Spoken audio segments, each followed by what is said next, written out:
can see it now. I know you will work it out for good. Every little thing, everything will be alright.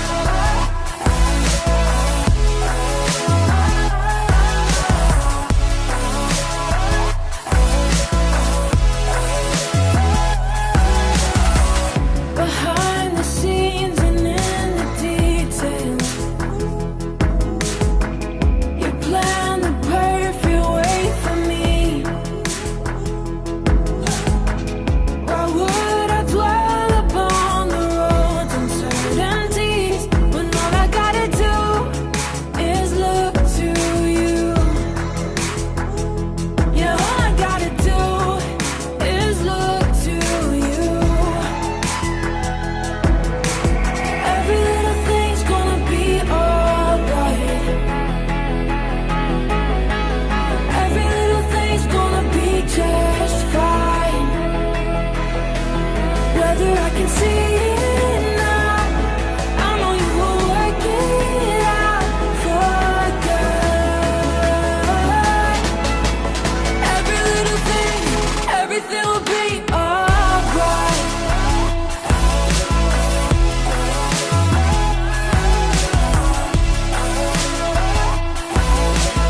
Every little thing, every little thing.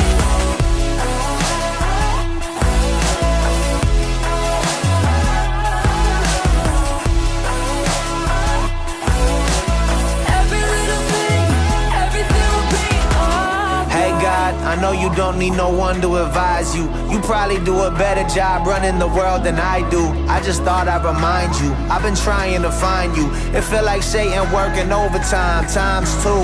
They say if it doesn't kill you, that refines you. But I'm trying to live, and that's bigger than survival. It's been a long night, it's been a long fight. So just remind me now, everything will be alright.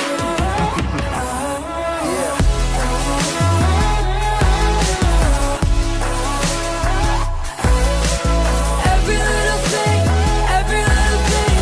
Every little thing, every little thing. Every little thing, every little thing. Every little thing, everything will be alright.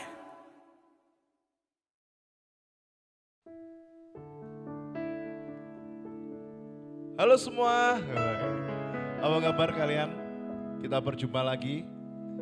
Jangan bosan-bosan dengan kita ya. Tapi kita percaya bahwa dimanapun kita berada sekarang, kita percaya bahwa Tuhan ada di tengah-tengah kita. Ketika kita mau bawa hati kita, mau bawa kita penyembahan kita percaya bahwa ada kekuatan dari Tuhan yang melawat hati kita, melawat hidup kita. Mari teman-teman, saatnya kita mau bawa hati kita, mau bawa hidup kita, mau menyembah Tuhan. Mari kita berdoa. Bapa, kami berkumpul Tuhan saat ini Tuhan, melalui live streaming ini Tuhan. Kami mau bawa hati kami Tuhan, kami mau menyembah-Mu Yesus. Biar Kau lawat setiap hati kami Tuhan, Kau bawa kerinduan kami Tuhan, Kau bawa penyembahan kami Tuhan. Biarlah apa yang kami persembahkan ini Tuhan, biarlah menjadi dupa yang harum untuk Engkau Yesus. Kami mau bawa hati kami Tuhan, untuk mengagumi Engkau Tuhan, untuk menyanjung nama-Mu Tuhan. Perajaran Roh Kudus lawat setiap kami Tuhan, dari awal hingga akhir Tuhan. Terima kasih Bapa, terima kasih Yesus. Haleluya, amin. Mari kita bawa hati kita, bawa pujian ini dengan sungguh-sungguh. Terima kasih Tuhan. Bersyukur selalu bagi kasih-Mu di dalam hidupku.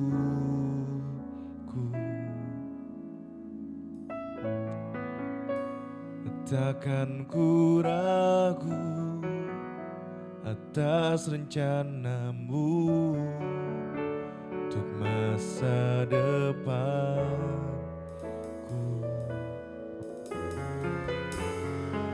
Sebagai Bapa yang baik,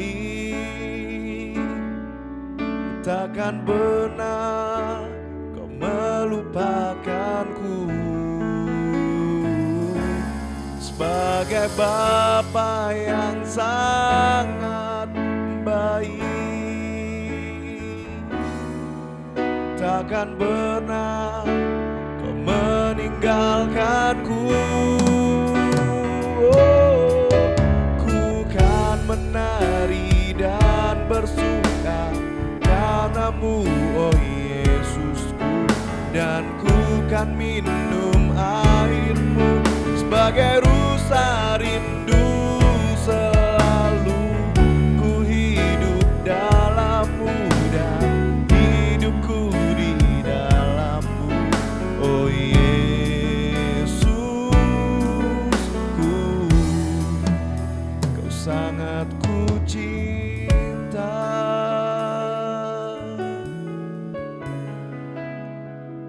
Mari kita mau bersyukur untuk Tuhan kita.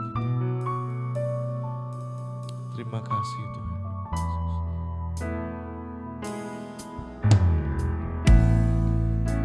Bersyukur selalu bagi kasih-Mu di dalam hidupku. Takkan ku ragu Tuhan, takkan ku ragu atas rencana-Mu untuk masa depanku.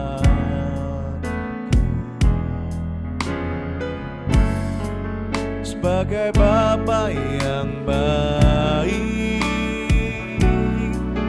takkan pernah kau melupakanku.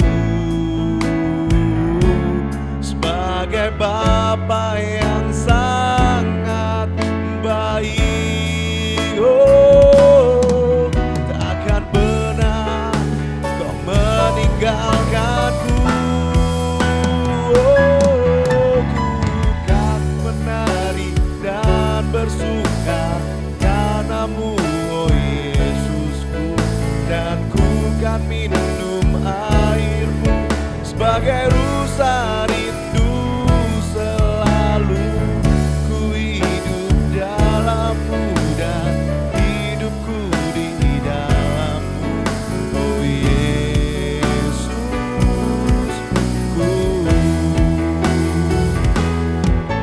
Ku kan menari dan bersuka karenamu, oh Yesusku, dan ku kan minum airmu sebagai rusa rindu. Selalu ku hidup dalammu dan hidupku di dalammu, oh Yesusku, sangat ku cinta.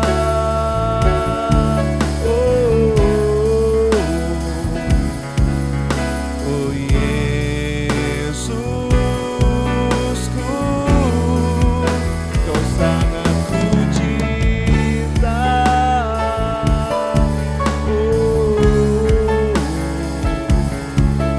Oh Yesusku,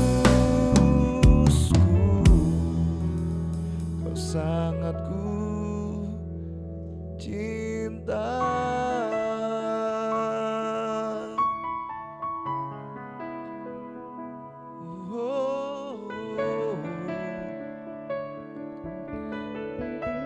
Hanya Kau Yesus. Haleluya, haleluya.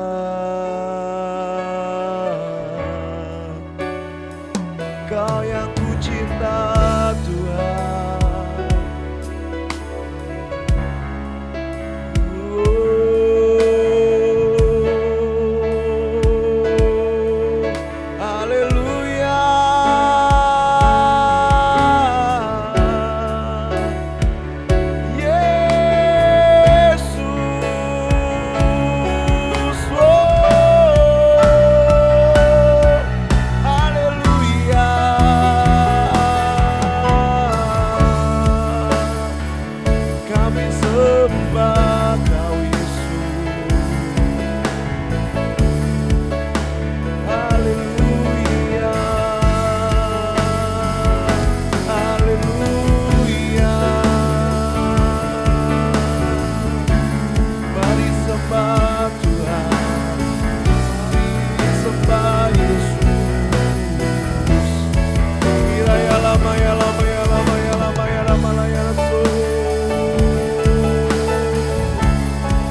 Angkat suaramu sembah Yesus, bawa penyembahanmu sembah Tuhan.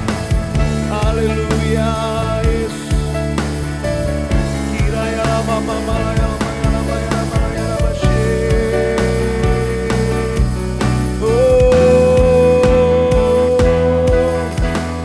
Nyanyi dan bersoraklah bagi Dia, pujian hormat kuasa bagi Raja.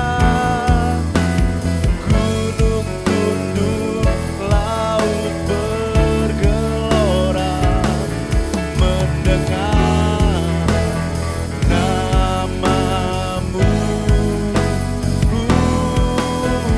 Ku bersuka atas perbuatanmu, selamanya ku kasihi Engkau Tuhan. Tiada janji seperti yang ada padamu. Mari teman-teman kita angkat suara, kita nyatakan pada Tuhan kita. Nyanyi dan bersoraklah bagi Dia, pujian hormat kuasa bagi Raja. Gunung tunduk, laut bergelora, mendengar namamu. Ku bersuka atas perbuatanmu, selamanya ku kasihi Engkau Tuhan. Oh, tiada janji seperti yang ada padamu. Oh, tiada janji seperti yang ada padamu. Oh, tiada janji seperti yang ada padamu. Oh, amin.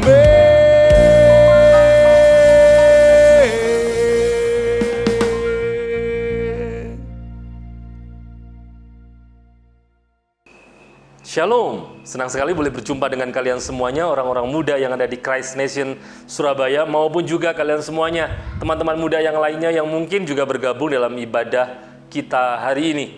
Nah, saya bersyukur bisa melayani Tuhan dan juga berjumpa dengan kalian semuanya, meskipun memang belum bisa berjumpa secara langsung, tapi at least kita bisa bersyukur karena melalui media yang ada kita masih bisa mengakses firman Tuhan, kita masih bisa beribadah bersama-sama. Nah, seperti halnya dalam pelayanan-pelayanan online yang saya lakukan, saya selalu mengingatkan jemaat supaya tetap mengikuti ibadah dengan kesungguhan hati.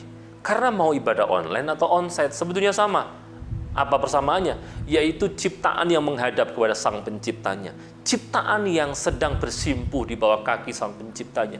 Ciptaan yang sedang memuji, menyembah, memuja, dan membuka hatinya untuk diterangi firman Tuhan. Itu sebabnya, teman-teman yang dikasihi Tuhan, beberapa menit ke depan, saya tidak ingin kalian membuangnya dengan sia-sia. Berfokuslah untuk kebenaran firman Tuhan. Jangan biarkan diri kalian terdistract dengan hal-hal apapun. Meskipun memang lebih mengenakkan ibadah online, karena kalian bisa sambil lalu mendengarnya. Tapi ini ibadah, jadi ikuti dengan sungguh-sungguh. Hari ini saya ingin menyampaikan kebenaran firman Tuhan dengan tema yang diberikan kepada saya, yaitu tentang kekudusan. Kekudusan. Ini tema yang penting. Ini adalah pokok bahasan yang menurut saya sangat krusial disampaikan di tengah situasi dunia yang semakin terdistorsi dengan dosa ini, terutama kepada orang-orang muda. Kenapa ini penting bagi orang-orang muda?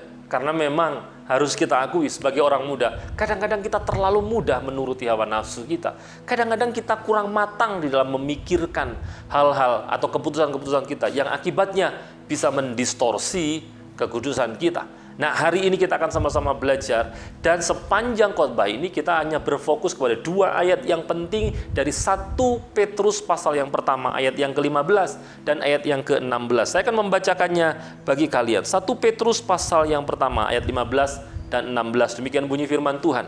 Tetapi hendaklah kamu menjadi kudus di dalam seluruh hidupmu, sama seperti Dia yang kudus, yang telah memanggil kamu. Sebab ada tertulis, kuduslah kamu, sebab aku kudus. Setidaknya ada beberapa kata kudus yang terus-menerus diulang-ulang dalam 2 ayat ini, yang itu menunjukkan, menekankan tentang tema 2 ayat ini paling tidak, yaitu bicara tentang kekudusan. Jadi belajar kekudusan dari 2 ayat ini membuat kita akan menambahkan pengertian dan iman kita mengenai kekudusan ini. Apa yang dimaksud dengan kudus? Nah, kita akan memulainya dengan belajar tentang apa maksudnya kudus itu. Sebab apa? Rupanya memang ada begitu banyak kesalahpahaman dalam jemaat berkaitan dengan kekudusan. Kekudusan itu diibaratkan seperti misalnya satu wadah yang berisi sesuatu objek atau kekudusan gitu, yang kemudian bisa berkurang, bisa ditambahkan, bisa menjadi sangat sedikit, bisa menjadi penuh. Apakah kekudusan itu seperti itu dalam diri orang percaya? Nah, kita akan mempelajarinya. Kata kudus itu sebetulnya maknanya, artinya itu adalah berbeda dengan dan terpisah dari. Saya ulang sekali lagi, berbeda dengan dan terpisah dari. Nah, kenapa kita bisa menyimpulkan hal ini? Kita akan lihat beberapa ayat firman Tuhan yang memberi kepada kita pengertian mengenai ini. Coba kalau saudara lihat di dalam Kejadian pasal 2 ayat yang ketiga, saudara akan ketahui bahwa di sana hari Sabat itu dikuduskan oleh Allah, yang kemudian dijadikan berbeda dari hari-hari yang lain. Awalnya Sabat ini biasa saja, sampai kemudian Allah menguduskannya menjadi hari yang berbeda, hari yang khusus. Oleh karena apa? Di hari itu Allah menghendaki kita untuk memberikan porsi yang lebih kepada Allah. Jadi hari Sabat, hari yang biasa sebetulnya, sampai Allah memberikannya sesuatu yang menjadikannya berbeda, yaitu dikuduskan oleh Allah. Sama, misalnya kalau saudara lihat dalam Imamat pasal 20 ayat 24, 26, kalian juga akan tahu bahwa bangsa Israel ini sebetulnya bangsa yang sama dengan bangsa yang lain. Dia menjadi part of atau bagian dari semua bangsa-bangsa yang ada di dunia. Sampai kemudian Allah menguduskan bangsa ini. Allah menjadikan bangsa ini berbeda dari bangsa-bangsa yang lain. Allah menjadikan bangsa ini terpisah dari bangsa-bangsa yang lain. Sebab Allah menguduskannya. Untuk apa? Oleh karena Allah menghendaki dalam kedaulatannya memilih bangsa Israel untuk menjadi media penyataan diri Allah kepada dunia. Jadi rupanya bangsa Israel ini dikuduskan, dibedakan dari bangsa yang lain, dipisahkan dari bangsa yang lain. Tujuannya apa? Supaya Allah melalui bangsa ini memperkenalkan dirinya kepada dunia. Demikian juga orang-orang percaya yang di dalam Efesus pasal 1 misalnya disebut Allah sebagai orang-orang yang kudus. Efesus pasal 1, 1 Petrus pasal yang kedua ayat yang ke-9 itu menyatakan bahwa kita ini orang-orang pilihan Allah itu adalah orang-orang yang kudus. Maksudnya apa? Kita dipisahkan dari dunia ini. Kita berbeda dengan dunia ini. Apa maksudnya sih berbeda dengan, dipisahkan dari? Misalnya dalam aplikasi hidup kita, menjadi orang kudus yang berbeda dengan dan dipisahkan dari dunia ini tidak berarti kita jadi orang-orang yang aneh. Orang-orang lain pakai pakaian yang sewajarnya, kita pakai baju dengan kalung salib yang gede, yang gedenya itu mungkin sedikit lebih besar dari kayu salib yang ada di gereja misalnya. Jadi sudah bayangkan ya, beda tipis sama Yesus yang memanggul salib, kayaknya begitu. Gak begitu. Menjadi berbeda dengan, misalnya dalam hal berbicara, tidak berarti kita dikit-dikit shalom, haleluya, begitu ya, puji Tuhan. Gak berarti begitu juga. Kita bisa berkomunikasi secara biasa saja, kita bisa berpakaian secara sewajarnya. Tetapi yang dimaksudkan berbeda dengan, dipisahkan dari dunia ini adalah berkaitan dengan hal-hal yang bersifat dosa. Jadi dalam hal dosa, ketika dunia semakin terdistorsi dengan dosa, anak-anak Tuhan yang dikuduskan oleh Allah harus mengusahakan dirinya untuk tetap berbeda dengan dunia ini, terpisah dari dunia ini dalam hal dosa. Contoh ya, kalau anak-anak muda dunia ini berpakaian dengan mengabaikan nilai-nilai moral misalnya, dengan mengenakan baju-baju yang minim, gitu, bahan yang sangat terbatas, gitu, sudah ngerti maksud saya ya, yang bukan cuma you can see my ketiak, tapi you can see my everything, gitu, misalnya itu. Nah, orang-orang muda Kristen harus berbeda dari cara orang dunia berpakaian. Ada banyak anak-anak muda, khususnya yang cewek-cewek itu, mengenakan pakaian-pakaian yang minim, yang katanya seksi, begitu ya, disebutnya begitu. Tujuannya apa? To attract, untuk menarik perhatian lawan jenis. Orang-orang muda Kristen harus berbeda dengan mereka. You know why? Karena kalau kalian berpikir bahwa dengan cara berpakaian minim, kalian berusaha menarik perhatian orang-orang muda lainnya, lawan jenismu, cowok-cowok yang ada di komunitasmu, dengar baik, maka yang tertarik denganmu adalah cowok-cowok yang pikirannya kotor, yang dipenuhi dengan hawa nafsu saja. Itu sebabnya teman-teman yang dikasihi Tuhan, saya mendorong kalian semuanya untuk mengerti tentang apa maksudnya berbeda dengan dan terpisah dari dunia ini. Yaitu dalam hal-hal yang berkaitan dengan dosa, kita harus berbeda dengan dunia ini. Nah, saudara, yang perlu saya juga tekankan, dalam Petrus 1 ayat 15 ini diawali dengan kata, tetapi hendaklah kamu menjadi kudus. Seolah-olah ayat ini mendorong kita untuk mengupayakan kekudusan. Seolah-olah ayat ini meminta kita untuk bagaimana caranya agar kita kudus. Tapi mari coba pikirkan baik-baik. Apakah benar bahwa kekudusan itu bisa dihasilkan dari manusia yang berdosa? Bukankah dosa telah mendistorsi seluruh hidup kita? Bukankah dosa itu telah merusak seluruh unsur kehidupan manusia? Sehingga akibatnya tidak ada sesuatu yang keluar dari dirinya yang menghasilkan kekudusan. Itu sebabnya Yesaya berkata, kesalehanku seperti kain kotor. Itu sebabnya juga Titus berkata bahwa bagi orang suci semua suci, tapi bagi orang yang najis semua najis. Nah, memang ada opsi bagi orang suci. But the question is, siapa yang suci? Bukankah seluruh manusia telah jatuh dalam dosa dan kehilangan kemuliaan Allah? Jadi mana mungkin dari manusia yang berdosa keluar sesuatu yang kudus, menghasilkan sesuatu yang kudus? Tidak mungkin. Dan ayat ini memang tidak sedang berkata dalam konteks seperti itu. Artinya menyuruh kita untuk mendapatkan kekudusan. Tidak, sebab kita perlu mengerti seluruh rangkaian ayat-ayatnya agar kita memahami makna yang benar berkaitan dengan ayat tersebut. Nah, apa maksudnya ini? Saudara, ingat baik-baik. Dalam hal mendapatkan kekudusan, manusia itu pasif sama sekali. Manusia itu totally pasif. Yang aktif siapa? Allah. Allah yang berinisiatif, Allah yang secara aktif memberikan kekudusan kepada kita.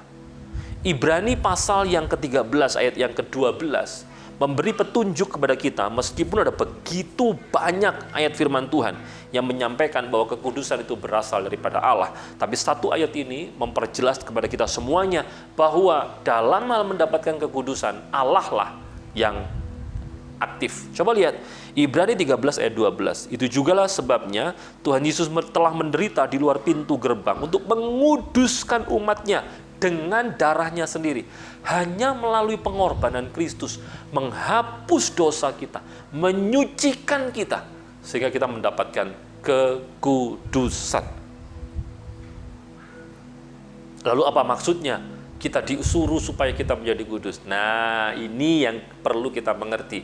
Dalam hal mendapatkan kekudusan, manusianya pasif. Allah yang sepenuhnya aktif.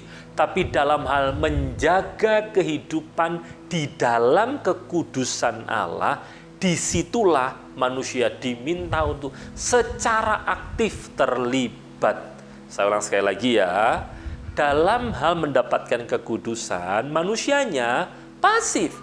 Allah yang sepenuhnya aktif. Tapi dalam hal menjaga hidup di dalam kekudusan yang telah dianugerahkan Allah, manusianya diminta untuk terlibat secara aktif. Nah, kalau saudara belajar tentang teologi kekudusan, paling tidak saudara akan mengerti 3 bagian atau fase di dalam kekudusan. Yang pertama adalah kekudusan secara posisi, di mana dahulu kita ini bukan orang yang kudus, kemudian posisi kita dirubah menjadi orang yang kudus. Lalu kemudian kekudusan secara progresif. Apa maksudnya? Ini adalah pengalaman hidup bersama dengan Tuhan, di mana kita terus-menerus menjaga agar kita tetap di dalam kekudusan yang Allah anugerahkan. Kita mungkin pernah jatuh dalam dosa, tapi kemudian kita bangkit lebih tinggi lagi. Jatuh 2 meter, bangkit 4 meter, terus-menerus di dalam kekudusan. Kita berjuang di dalamnya. Disinilah, di bagian inilah, manusia itu dituntut untuk aktif dalam hal apa? Menjaga kekudusan yang dianugerahkan Allah. Yang bagian ketiga ini adalah ketika manusia dalam kekudusan sempurna, yaitu bersama-sama dengan Tuhan di sorga. Nah, teman-teman yang dikasihi Tuhan, dalam hal kekudusan secara progresif atau dalam pengalaman kehidupan kita, inilah yang sedang ditekankan oleh Petrus ini dalam 1 Petrus pasal 1, supaya kita tetap kudus. Hendaklah kamu menjadi kudus. Dalam hal apa? Dalam seluruh hidupmu. Apa maksudnya? Hidup itu isinya apa sih? Kalau dalam hal relasi sosial, maka hidup itu ya berkaitan dengan apa yang kita omongkan pada orang lain, apa yang kita pikirkan, bagaimana sikap kita pada orang lain, dan seterusnya. Maka di dalam seluruh rangkaian itu harusnya kita kudus. Pikiran kita tidak dipenuhi dengan hal-hal yang kotor. Oleh karena kita masih jomblo sampai dengan hari ini, ya toh, walaupun kita bersyukur karena apa? Valentine sudah lewat, ya kan? Ini kan sudah lewat tanggal 14 Februari. Jadi jomblo-jomblo dengar baik. Inilah waktu saudara bersuka cita. Sebab apa? Masa-masa yang berat dalam hidupmu itu telah berlalu. Pas hari Valentine itu kan jomblo paling menderita tuh. Yang lain dapat bunga dari pacarnya. Kalian dapat bunga dari siapa? Maafkan saya tidak bersuka cita ketika saya ketawa. Cuman apa ya, ya saya bersyukur saya sudah melaluinya karena saya sudah punya keluarga. Kalau jomblo itu, saudara, siapa yang mau kasih coklat, begitu kan? Kalau yang sudah punya pasangan, ya kasih coklat lah dari pasangannya. Nah, saudara, ya bisa dapat coklat dari siapa? Mas-mas yang ada di Indomaret kan, begitu ya.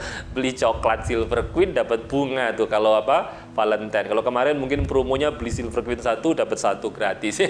Khusus yang para jomblo. But anyway, teman-teman yang dikasihi Tuhan, ini adalah momen di mana kita perlu benar-benar menguduskan diri kita. Di dalam seluruh hidup kita, menjaga kekudusan kita. Jomblo dengar baik. Jomblo itu nggak dosa. Amin. Jadi jangan dosa di dalam kejombloanmu. Sama, bukankah yang punya pasangan juga rentan, justru lebih rentan jatuh dalam dosa jika dalam relasinya mereka tidak benar-benar meletakkan Tuhan di antara mereka. Cewek-cewek dengar baik. Ya, ini saya pesan saya khusus untuk adik-adik cewek-cewek juga nih, lebih banyak ya toh. Nanti cowok-cowok ada gilirannya. Cewek-cewek dengar baik. Kalau cowokmu ingin melakukan denganmu hal-hal yang belum sewaktunya kalian lakukan, saya yakin kalian sudah ngerti apa maksud saya. Maka dengar baik. Kau mungkin sesekali perlu tengking dia ya, di dalam nama Tuhan, darah Yesus, iblis keluar begitu. Gituin aja cowokmu. Supaya dia sadar bahwa keinginannya adalah keinginan yang didasarkan pada hawa nafsu dunia. Cowok-cowok juga dengar baik. Kalau kau menghormati cewekmu, kalau kau menghormati pasanganmu, dan meletakkan dia sebagai pasangan yang berasal daripada Tuhan, yang mungkin akan menjadi istrimu kelak, maka hormati dia saat ini juga. Justru melalui relasi kalian belajar untuk menjadi imam yang mengarahkan dia untuk sama-sama menjaga kekudusan di dalam Tuhan. So stop, berhenti melakukan dosa. Jaga kekudusan. Ingat baik-baik ya, dalam hal posisi, kekudusan secara posisi, Allah aktif. Dalam hal kekudusan secara progresif dalam pengalaman hidup, kita diminta juga terlibat secara aktif. Nah, teman-teman yang dikasihi Tuhan, dalam seluruh hidup kita, firman Tuhan menekankan supaya kita juga menjaga kekudusan kita. Sama seperti Dia, saya lanjutkan, ayat ada di dalam 15 dan ayat 16 di 1 Petrus 1 ini, sama seperti Dia yang kudus, yang telah memanggil kamu, sebab ada tertulis, kuduslah kamu, sebab aku kudus. Saudara, dulu saya berpikir bahwa ayat ini adalah ayat yang tidak mungkin untuk dilakukan, karena kita diminta untuk kudus sama seperti Tuhan kudus. Kenapa saya berkata begitu? Kenapa saya berpikir begitu? Karena dulu konsep awal saya adalah kekudusan adalah sesuatu yang terus-menerus harus ditambahkan. Misalnya kayak satu botol gitu ya, yang isinya 1000 mili gitu, atau 1 liter air gitu ya, itu dulunya cuma sedikit, lalu tambah jadi setengah liter, dan seterusnya. Saya berpikir begitu. Dan Allah itu adalah kekudusan yang ultimate, yang sempurna, yang mana mungkin kita bisa menambahkan level kekudusan sama seperti Allah. Dulu saya berpikir gitu. Sehingga menurut saya ini ayat yang tidak masuk akal waktu saya awal-awal kekristenan. Tetapi ketika sekarang saya belajar tentang kekudusan, saya jadi tahu yang dimaksudkan bahwa Allah itu kudus dan kita harus menjadi kudus oleh karena Allahnya itu kudus. Itu tujuannya supaya kekudusan ilahi itu menjadi pemacu kita, menjadi motivasi kita untuk kita hidup secara kudus. Jadi kekudusan yang kita lakukan, usaha untuk terus dalam kekudusan itu dimotivasi karena Allahnya. Karena Allah itu kudus. Dan kalau kita ingin berelasi terus-menerus dengan Dia, kalau kita ingin terus-menerus bersama di dalam Dia, kalau kita ingin di dalam kesatuan dengan Dia, dipersatukan dengan Dia, maka kita pun juga harus terus-menerus menjaga kekudusan kita. Teman-teman yang dikasihi Tuhan, hari ini kita telah belajar tentang apa itu kudus. Kita juga telah belajar tentang bagaimana seharusnya kita menjaga kekudusan kita di dalam semua aspek hidup kita. Kalian yang masih studi, ingat baik-baik, ngerpek meskipun itu adalah sesuatu yang biasa dilakukan oleh semua murid atau mahasiswa, dengar baik, itu pun tidak kudus. Ingat baik-baik ya, etika Kristen itu, etika hidup kekristenan itu tidak berfokus kepada hasil. Jadi walaupun hasilnya itu kalian harus remedi, asalkan prosesnya benar, yaitu kalian tidak ngerepek, nggak apa-apa. Tapi juga jangan remedi terus-terusan, belajar dengan giat, ya toh, supaya tanpa ngerepek pun kita bisa mendapatkan hasil yang bagus. Jadi jangan anggap biasa kesalahan-kesalahan kecil, dosa-dosa yang kita anggap kecil yang bisa saja mendistorsi kekudusan kita. Jangan anggap sesuatu itu menjadi hal yang biasa. Sebab dengar baik, dosa tidak pernah menjadi hal yang biasa di hadapan Tuhan. Sebab untuk menebus dosa, Tuhan nggak utus malaikat loh. Tuhan utus putranya sendiri. Dia yang menjadi manusia untuk menebus dosa kita. Which is itu berarti sangat amat serius. Di mana tidak ada solusi lain selain Allah sendiri yang menebusnya dan menganugerahkan kepada kita kekudusan. Yang terakhir yang saya hendak ingin sampaikan pada kalian semuanya di dalam momen ini, ingatlah bahwa Allah yang telah memanggil kita untuk menjadi kudus. Kita dipanggilnya di dalam kekudusan kita, supaya kemudian kita menjadi serupa dengan Dia. Ini bukan panggilan yang remeh-temeh. Ini bukan kesempatan yang bisa didapatkan oleh semua orang. Sebab kalau kalian belajar bahwa ternyata iman itu tidak diberikan kepada semua orang loh.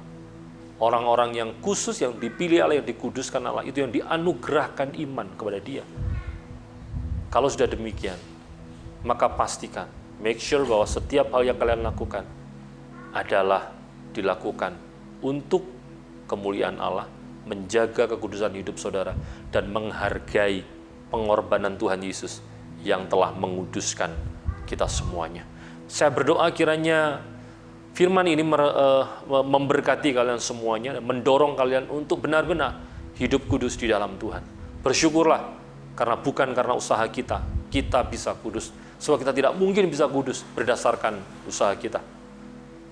Kasih karunia Allah yang menguduskan kita, membuat kita berbeda dengan dunia ini, memisahkan kita dari dunia ini.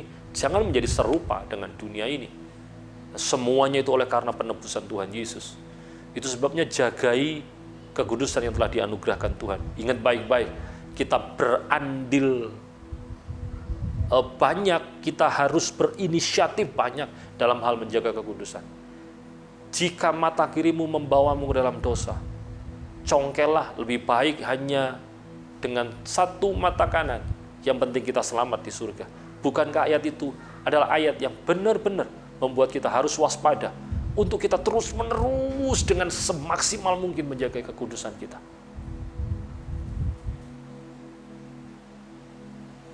Saya berdoa kiranya ini semuanya menginspirasi kalian semua, mendorong kalian semuanya, memotivasi kalian untuk menyadari betapa pentingnya kita menjaga kekudusan yang telah Tuhan anugerahkan kepada hidup kita. Tuhan Yesus memberkati kita semuanya. Mari tundukkan kepala, kita akan berdoa. Hamba bersyukur oleh karena kasih karunia Tuhan yang mengizinkan kami semuanya berjumpa di dalam media online ini, sehingga kami semuanya bisa sama-sama merenungkan firman. Firman ini berlaku bagi hamba-Mu maupun juga bagi mereka yang mendengarkan. Untuk kami benar-benar serius memikirkan diri kami, menjaga diri kami agar tidak sampai kami ini mengecewakan Tuhan yang telah menganugerahkan kekudusan bagi kami, mengorbankan diri-Mu untuk menebus kami, sehingga kami ini beroleh kekudusan yang daripada Tuhan. Diberkati kiranya kami semuanya dengan kekuatan iman agar kami tidak hidup serupa dengan dunia ini, tapi kami berbeda, kami menjadi terpisah dari dunia ini, sebab kami ini milik Tuhan. Terima kasih Tuhan Yesus. Diberkati kiranya seluruh anak-anak muda, terutama teman-teman muda yang ada di Christ Nation Surabaya ini, kiranya mereka semuanya senantiasa tinggal di dalam kekudusan Allah, dan mereka semuanya senantiasa hidup di dalam kekudusan Tuhan. Di dalam nama Tuhan Yesus kami berdoa mengucap syukur, haleluya, amin. God bless you all, God bless you. Tuhan Yesus memberkati kita semuanya.